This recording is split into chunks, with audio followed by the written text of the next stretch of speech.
The Honorable Ryan Pinder is taking the bulls by the horns as he launches the Ministry of Financial Services into a leading role in the region as regional financial institutions prepare for the advent of the Foreign Accounts Tax Compliance Act.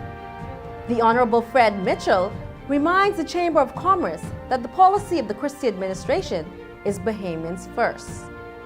And Her Majesty's Prisons marks a change in leadership. Details after the break.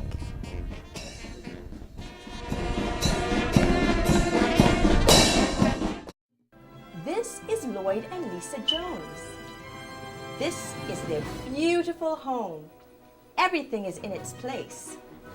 This is their perfect yard. Everyone can see that they believe in clean, green, and pristine. Everyone but the man upstairs. It seems this couple dumps their garbage wherever they want to.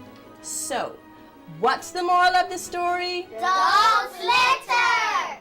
Keep the whole Bahamas clean, green, and pristine, not just your property, because he knows your dirty little secret.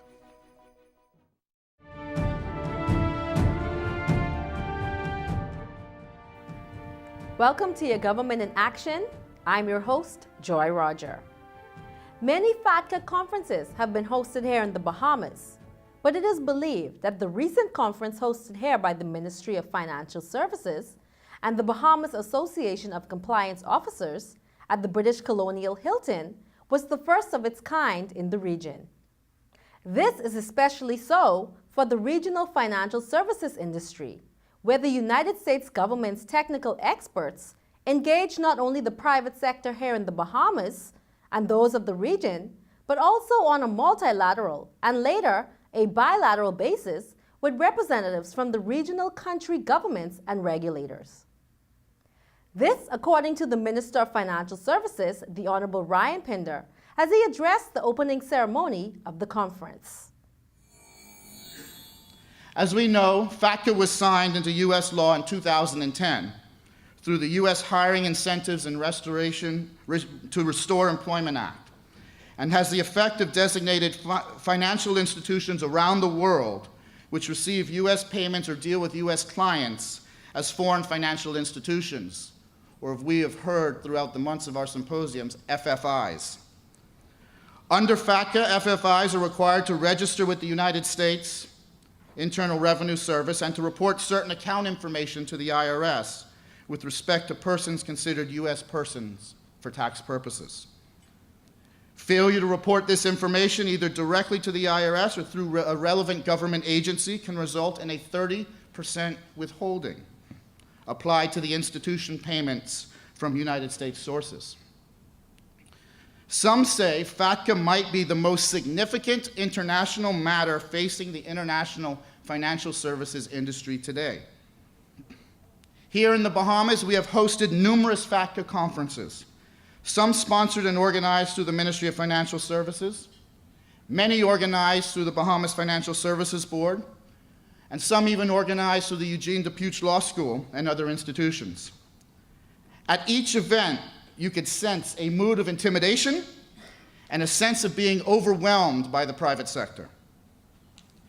This is why it is so important to have the input and the explanation from the U.S. Treasury representatives and the IRS representatives here today.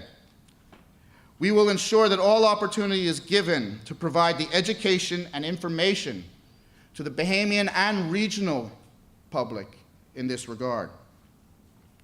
We as an industry must be prepared to accept what I have termed as the new normal. The global paradigm is shifting to an expectation of transparency on a global basis. We have been witnessing this evolution over the last 15 years, from when legislative changes were made for anti-money laundering purposes since the early 2000s, to the implementation of TIAs, to the imposition of the OECD and FATF recommendations, and now we have FATCA. And some of our regional competitors have the son of FATCA. We, however, have developed a significant level of local expertise here in the Bahamas. We must be committed to competing in this new normal. We must be committed to being the industry leaders to cause it to happen. In the implementation of FATCA, we all have certain responsibilities, both a government and the private sector. We will hear today the responsibilities of both of the private sector and that of the government, and how private sector is expected to prepare, and how the options for government with respect to intergovernmental agreements exist. Of equal importance, we will hear about how different products are treated for the purposes of FATCA, something that is of clear interest to the private sector here in the Bahamas, throughout the region, and I would venture throughout the world. The ability for us as a region to gain valuable knowledge from the experts is a necessity. We as a region just do not possess the requisite level of expertise to cause it to happen for ourselves. In financial services, every country and market represented here today and globally can claim a national interest. However, as discussed at the CARICOM Heads of State meeting in Haiti, capacity and preparation, or lack thereof, is something that can be shared equally on a regional basis. Countries throughout the region, whether due to their individual size, the sophistication of their financial services industry, or a combination of both, have a limited capacity in tax, and especially US tax. For example, let's look at the Bahamas. The Bahamas, who has a long standing as one of the preeminent international financial centers in the world. The Bahamas, a country 48 miles from the coast of the United States. And I can count on one hand the local tax experts here. And one of them has to stand behind this podium right now and can't offer his services to the general public. This lack of capacity is common in the industry, and the technical assistance both to the government and, more importantly, to the private sector is necessary to ensure that adequate preparation and compliance is ultimately achieved. During the luncheon session, Prime Minister Perry Christie addressed the conference and said he sees a need for more dialogue between regions and within this region on financial services. The Prime Minister said he hoped that the dialogue at the conference will be the start of regular thematic meetings within the Caribbean and other regions on financial sector issues. Prime Minister Christie also noted that it is critical to the survival of financial centers in the region that they periodically assess individual strengths and strategies. Officials from the United States Treasury Department's International Tax Council and the Internal Revenue Service IRS facilitated the conference. The Ministry of Financial Services views the workshop as an important opportunity for regional governments and the private sector to dialogue in detail with the U.S. government about the FATCA regulations and the intended IRS implementation and the reporting requirements.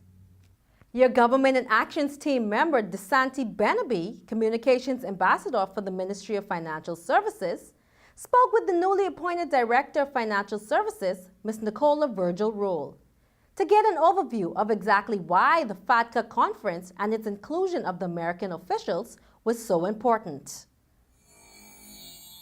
One word that's coming up a lot is FATCA. Yes. So can you definitely tell us what it's all about? Who is it affecting? Can you give us more? Well, FATCA is the Financial Accounts Tax Compliant Act. It's a far-reaching piece of legislation coming out of the United States. It was enacted in 2010 and brought into effect in 2013. Now, FATCA has the effect of really going after United States taxpayers in jurisdictions wherever they may be throughout the world. And it affects all financial institutions or vehicles or financial products deemed as financial institutions through the FATCA legislation, and requires those financial institutions to enter into agreements with the United States Internal Revenue Service, the IRS, and to report on an annual basis information on U.S. account holders. Well, sounds like a lot, Director Rule, but more specifically, how is the Ministry of Financial Services preparing the Bahamas for FATCA? Well, the Ministry of Financial Services was designated as the coordinator for the Bahamas' FATCA initiative.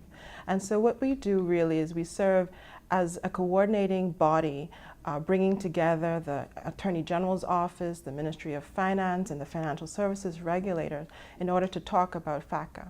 Now, one thing we realized is that we did not want to be a coordinating body acting in a vacuum. So an important component of our work has been to listen to and to get contributions from the private sector, the Bahamas' financial sector in general. And so Minister Pinda installed a committee called the FATCA Advisory Working Group, which encompasses both the regulators, the government sector, and also the private sector in order to advise the ministry and ultimately the government and the Prime Minister on an approach for FATCA. Okay, and how has the feedback been since the workshop? How does the private sector feel, the government, and of course our regional guests? We have had so much positive response about the FATCA workshop. It was felt and it was expressed to us that it was a workshop that was needed in the Bahamas and throughout the region to have that one-on-one dialogue with the actual drafters of the FATCA legislation. So we've had nothing but positive response about the workshop. Okay, Director Roll, it's great to hear that the workshop went well. What exactly, made that positive impact on the attendees?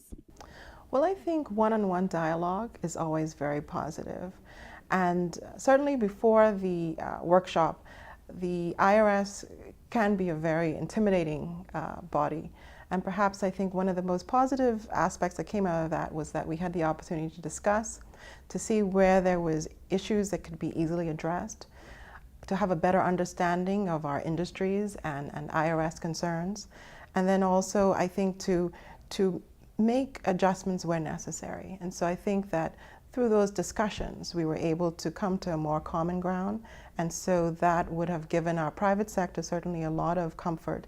And then also from the government sector as well, and regional governments as well, some comfort in knowing exactly what is meant by the various IRS rulings with respect to FATCA. Thank you, DeSanti. Under the focused guidance of Minister Pinder, we certainly look forward to a smooth transition as the Bahamas readies to sign on to FATCA. In other news, Minister of Foreign Affairs, the Honorable Fred Mitchell, recently addressed the Bahamas Chamber of Commerce. He reminded the Chamber that the policy of the Christie administration is Bahamians first. I told the business community in Freeport that, in my view, they have to understand that if you do not respond to social pressures, the social pressures which exist there, they and all of us will suffer the consequences of a social explosion which are too deleterious to contemplate. We, therefore, the government and the private sector, necessarily have a stake in making sure that the people of the Bahamas are hired and trained to do jobs that are available in this economy. You cannot have a large, young male population, especially, sitting idly by at home and on the streets, looking on while workers come into the country from outside and are doing jobs which it appears, with a small investment in training, they, the Bahamians, men and women, can do. So the policy of the government of the Bahamas is Bahamians first. And this is not Fred Mitchell's policy, it's the policy of the government. And notwithstanding rumors to the contrary, it is a constitutional impossibility for me to do what I'm doing without the full support of the government. There have been many arguments advanced in the face of the simple propositions that were advanced by me during the mid-year budget debate. Again, the proposition is one followed by successive Bahamian governments, that work permits will only be allowed where there are no Bahamians available for those jobs. In response, some have said Bahamians steal, Bahamians talk your business, and Bahamians don't want to work. these arguments have come from some intelligent quarters. The more serious point, in my view, is this, though, that Bahamians will not work in those jobs, and this is the point I made during the debate, at the price which is being offered for their labor. I've already indicated that the government is not proposing to break off long-standing relationships or invite people into your homes who are not in the interests of your security. But Bahamians must work. That is our view, and that is what the policy is seeking to do. Here's what I actually said in the House in March. The fact is that migrants are drawn to this country because their labor is in demand in this country. They are willing to do jobs which Bahamians are said not to want at the prices which are now on offer in the labor market. When I spoke to this issue in the House last year, I said that I was unwilling on my own to start a revolution in terms of turning down the thousands of requests for work permits for live-in maids, companions, caregivers, laborers, and farmhands. And then I told the story of a former minister who was asked by one of her own colleagues to agree to a work permit for one of the persons in that category. And she ventured forth that it was against the policy. And the next thing we knew, she was sipping tea on the Great Wall of China. And I said, that was not a place I wished to end up. The conventional wisdom, continuing the quote, is that Bahamians will not do these jobs. The result is that people from Asia now populate the homes of the well-to-do from Lyford Key to the Eastern Road and all points in between. And Haitians are the nationality of choice in the laboring sector. Continuing the quote, Bahamian business people come to the department all the time and say they are unable to find Bahamian laborers with the necessary work ethic at the price being offered for their labor. The Cabinet has asked that we work in conjunction with the Department of Labor and the National Training Program so that within a year we will be able to stop issuing work permits for maids, housekeepers, and laborers. And I say this, continuing the quote, only as a warning shot about what is likely to come. And I also say this in the presence of MPs because of what you can expect in the way of significant pushback from the business community if the policy is implemented and the attendant political costs. That's what I actually said. There are some things which stare you in the face. The hundreds of millions of dollars borrowed and the foreign direct investment into the Bahamas to construct new buildings. But the economic effect has been limited because Bahamian labor has been left out of the equation. This is unacceptable and unsustainable before we face a revolt. The two most recent examples are the Lyndon Pindling International Airport construction and the now Baha Mar project. The Bahamas Chamber of Commerce would do well to get with the program of Bahamians First and ensure that the government and the private sector provide the training for these youngsters. Again, I say, it is simply good business. More from your government in action when we come back.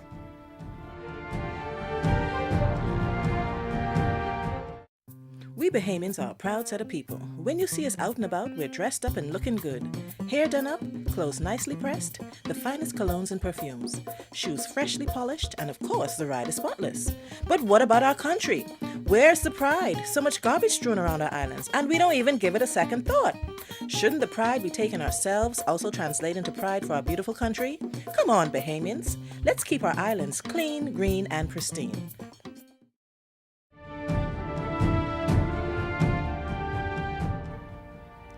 Welcome back. Our final story this evening comes from Her Majesty's Prisons, where Mr. Patrick Wright was recently handed the instrument of office as Acting Superintendent of Prisons. Mr. Wright is a career prison officer, having joined the prison service in 1978. While addressing the ceremony, Minister of National Security, Dr. the Honorable Bernard Nottage, expressed every confidence that Mr. Wright is the person with the abilities, experience, and demeanor to lead the team that will advance the mission of Her Majesty's Prisons. 8 years ago, Dr. Raming was appointed superintendent, and he took on the arduous responsibility of accelerating the transformation of Her Majesty's Prison, which has its history rooted in the retributive approach. And his job was to transform it to a new restorative justice-based philosophy. This transformation was then and is now critical as Her Majesty's Prison is charged with the responsibility to reduce recidivism through the rehabilitation and reintegration of offenders.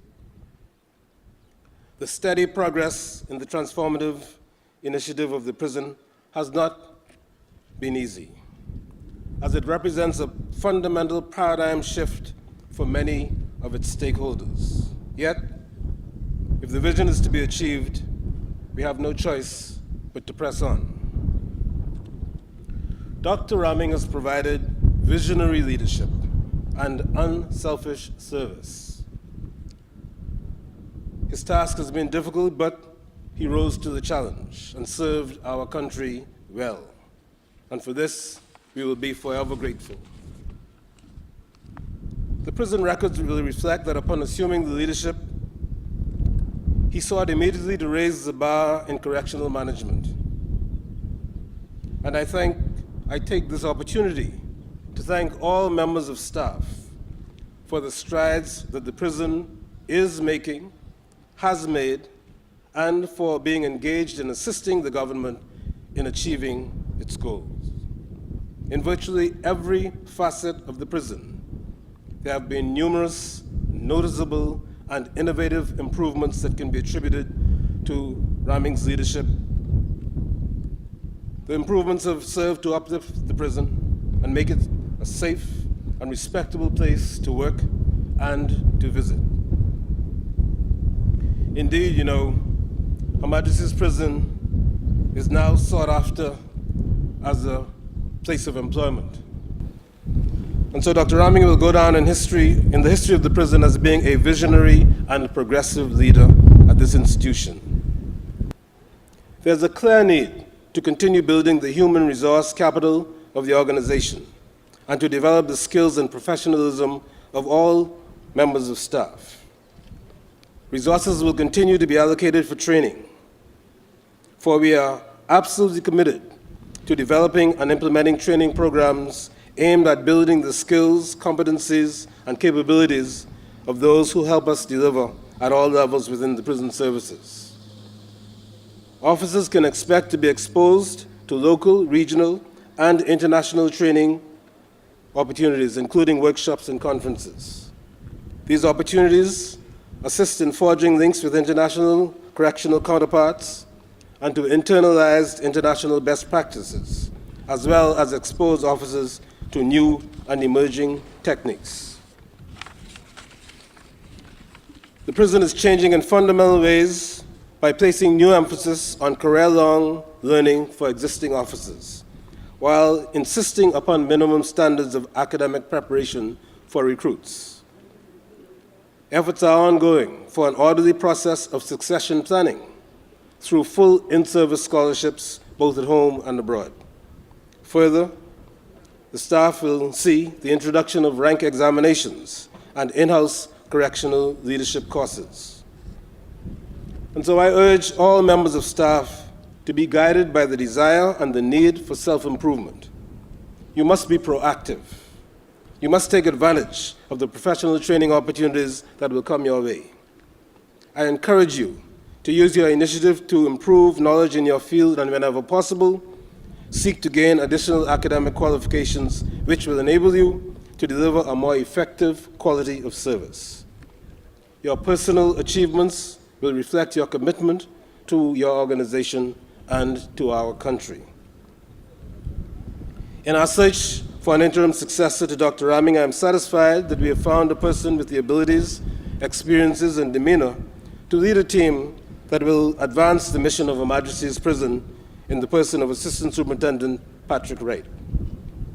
I am therefore pleased to announce that as Minister of National Security and with the endorsement of the Cabinet, Mr. Wright will be administratively posted to serve as Acting Superintendent of the prison with effect from the 12th of April.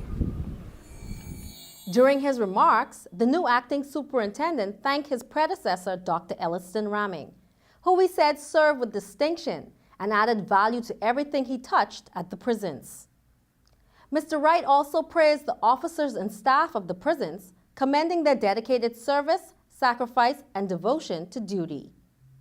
The new acting superintendent also promised the families and friends of residents of the facility that they would be cared for and treated with respect while order and control is maintained. I would like to acknowledge with a grateful heart the confidence placed upon me by the Right Honorable Prime Minister, Cabinet Ministers, members of the Executive Management Team, senior and junior officers of Her Majesty's Prison. I turn now to express my gratitude to Dr. Elliston Raming and to thank him for his leadership over our beloved organization for the past 8 years. He has taught values and has demonstrated patience. Further, he has embraced the adversaries and he has shepherded the scattered. Dr. Raming has served with distinction and he has added value to everything that he has touched in Her Majesty's Prison. Ladies and gentlemen, he is a distinguished son of the soil of Andres, who rose to prominence through hard work, integrity, and loyalty. I assure the former superintendent that his good works will always be remembered, and I will continue to improve, advance, and protect the core values, which are the foundation and building blocks of correction. Also promoted during that ceremony was Mr. Don Clare and Mistress Bernadette Murray. They both were administratively assigned as Acting Deputy Superintendent of Prisons. Bernadette Murray has the distinction of being the first female to attain this higher rank in Her Majesty's prisons. Congratulations all around. That is all for this week. Join us in the next edition of Your Government in Action as we continue to follow what this administration is doing to develop a more prosperous Bahamas.